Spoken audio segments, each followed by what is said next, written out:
The Climatic Transition Stage. The seed plant period, the age of biologic tribulation. This period marks the end of pivotal evolutionary development in marine life and the opening of the transition period leading to the subsequent ages of land animals. This age was one of great life impoverishment. Thousands of marine species perished, and life was hardly yet established on land. This was a time of biologic tribulation, the age when life nearly vanished from the face of the earth and from the depths of the oceans. Toward the close of the long marine life era, there were more than 100,000 species of living things on Earth. At the close of this period of transition, less than 500 had survived.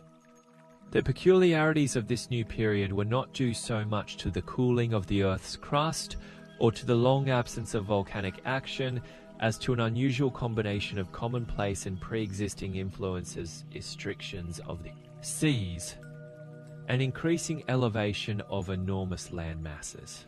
The mild marine climate of former times was disappearing, and the harsher continental type of weather was fast developing.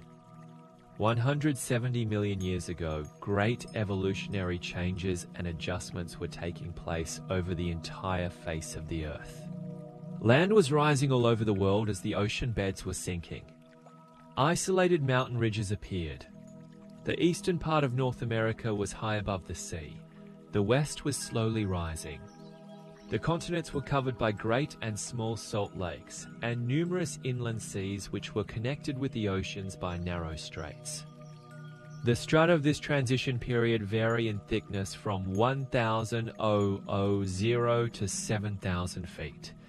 The Earth's crust folded extensively during these land elevations. This was a time of continental emergence, except for the disappearance of certain land bridges, including the continents which had so long connected South America with Africa and North America with Europe. Gradually, the inland lakes and seas were drying up all over the world.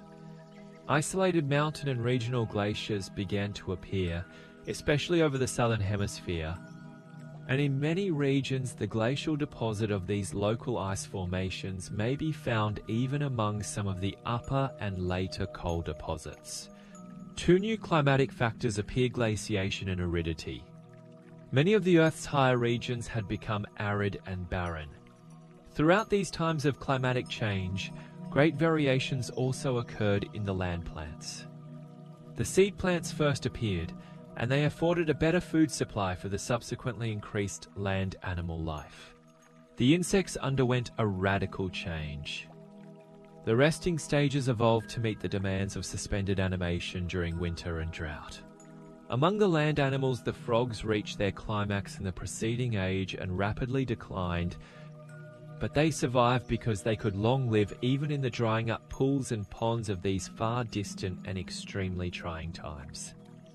During this declining frog age, in Africa, the first step in the evolution of the frog into the reptile occurred.